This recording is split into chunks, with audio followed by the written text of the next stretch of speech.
네, 한승원 차장과 종목 이야기 이어가겠습니다. 차장님, 오늘 오후에 좀 공략해 볼 만한 종목 어떤 곳이 있을까요?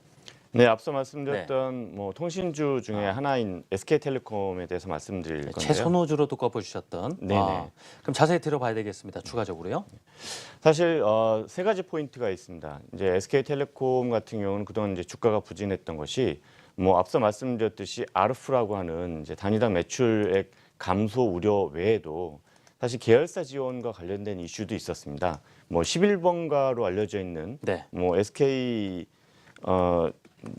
SK 그 계열사에 대한 이제 자금 지원 부분이 이슈가 있었고, 또 하나는 뭐냐면 이런 부분이 이제 엮이면서 외국인 투자자들이 굉장히 지분율을 낮췄습니다.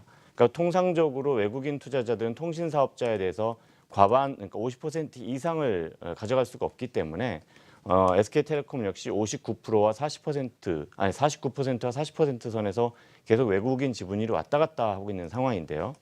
가장 외국인 지분율이 낮았던 때가 SK텔레콤이 하이닉스를 인수하던 때입니다.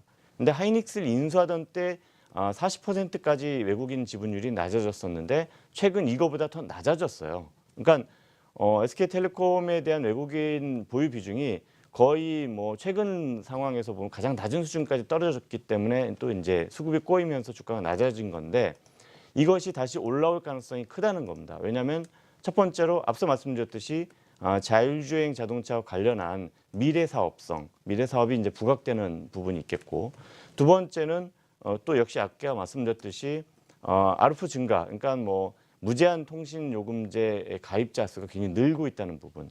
그리고 세 번째가 이제 11번과 같은 이런 계열사 지원 문제인데, 이 부분도 SK 플래닛이죠. 이 부분도 현재 그쪽에서 확보하고 있는 현금이 굉장히 많이 있습니다. 그래서 외부 이제 파트너를 지금 현재 파트너를 물색 중이라고는 하지만 현재 확보한 현금으로도 앞으로 2년 정도는 충분히 사업성을 유지할 수 있는 그런 상황이기 때문에 추가 지원 문제는 없는 것이죠. 그렇다고 본다면 이제 연말 상황 돼서 대략 한 4%가 넘는 배당 수익률을 외국인 입장에서 무시할 수가 없는 상황인 무시할 수 없다라고 이제 저는 판단을 하는 겁니다. 그래서 향후에는 보면 외국인 매수세는 다시 평균 40% 이상 충분히 올라올 수 있는 여지가 있고, 그렇게 되면 수급 개선으로 인해서 주가가 더 올라올 수 있다라고 이제 판단을 하는 겁니다. 혹시 일단 차장님께서 보고 계시는 대략적인 목표가 어느 정도 선 혹시 정하고 계실까요? 기본적으로 제가 이제 말씀드린 종목들은 대부분 20% 이상 상승 여지가 있는 소위 버퍼가 있는 종목들만 말씀을 드리는 겁니다. 그래서 사실 시장의 전반적인 여건이 지금 좋지 않기 때문에 그 이상까지는 보기는 좀 힘들 것이고요. 대형주 중에서 그래도 20% 가까이 수익성이 나올 수가 있다면 나름 괜찮은 스코어가 될 수 있다고 생각합니다. 그렇죠. 말씀하셨으면 20% 수익률 대단한 것이죠. 자, SK텔레콤 오후장 공략주로 들어봤습니다. 한화투자증권 투자컨설팅팀의 한승호 차장이었습니다. 수고하셨습니다. 감사합니다. 네, 한 종목 더 확인해 봅니다. 하나금융투자 삼성동 지점에 박순하 부장 연결돼 있습니다. 안녕하십니까, 부장님? 네, 안녕하세요. 지난 시간에 말씀 주신 종목부터 점검을 한번 부탁을 드리죠. SK 말씀을 주셨는데 네. 오늘도 좀 상승을 하면서 오늘 방송 시작할 때 보니까 1시 기준으로 봤을 때 한 8% 가까운 수익을 기록하고 있더군요. 업데이트 좀 해주실 내용 있을까요? 네. 네. 최근에 미국 대선이다, 아니면 박근혜 최순실 게이트다, 혼란을 틈타 지수는 빠져서 혼조 국면인데요. SK는 한 달 전인 10월 21일에 소개드렸죠. 22만 원 소개드렸는데 오히려 10% 이상 오른 셈인데요. 제가 방송하고 나서 여러 차례 방송에서 말씀드렸듯이 내년 한 해 증시의 최대 먹거리는 먹거리이자 향후 반세기 50년을 말씀드립니다.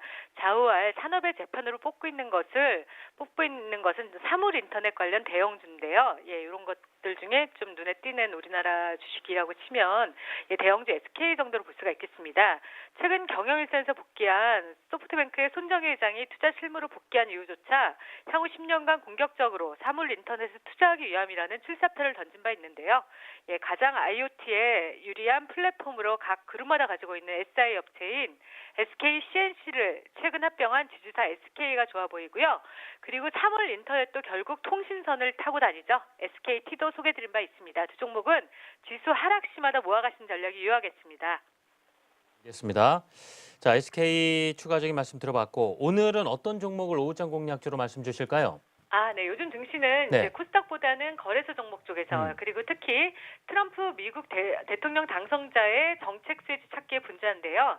내년 미국 인프라 투자 확대 수혜주로 지난 주말 신규 네. 상장된 두산 밥켓을 소개드리도록 하겠습니다. 이 두산밥켓 상장 이후에 그래도 거래량은 되게 활발한데 상당히 네. 주가에 대해서는 고민이 많은 듯 보입니다. 어떤 예, 시각 가지고 네. 계실까요? 일단 저 100년 역사의 미니 건설 장비 전문 메이커인 밥켓은 특히 북미 지역에서 압도적인 1위를 차지하고 있고 유럽에서도 상위권을 차지하고 있는데요. 2007년 두산 인프라코아에 매각된 이후 9년 만인 이번 11월 18일에 기업 공개가 완료되었습니다. 자, 두산 밥켓의 제품은 크게 컴팩, 미니 건설 장비로 유명하죠. 다음 중형 건설 장비인 헤비 그리고 포터블 장비 정도로 구분되는데요. 컴팩은 평균 1톤 정도 사이즈의 소형 장비로 대형 건설 현장보다는 주택 공사 현장에 많이 투입되어 조경, 농업 등의 다양한 목적으로 사용되어 인건비가 비싼 선진국에서 각광받는 제품입니다. 다음 두 번째로 비중이 큰 헤비는 두산 인프라코아가 생산한 중형 건설 장비를 두산 밥켓 딜러망을 통해서 판매하는 일종의 유통 사업이라 볼 수 있겠습니다. 자, 양사의 사업 시너지를 낼 수 있는 가장 핵심적인 부분 중 하나이고 상장 후에도 일대 주주는 여전히 두산 인프라코아 59% 그리고 두산 엔진도 10.6%로 주요 주주입니다. 우리 이제 공모 가격은 3만 원이었는데요. 시총 기준으로 보면 3조 원 생각해 볼 수 있겠습니다. 자, 앞서 말씀드린 트럼프의 공약대로 기업법인세가 38%에서 15% 수준으로 낮아진다면 동사 2017년 당기순이익은 7,800억 증가할 수 있겠습니다.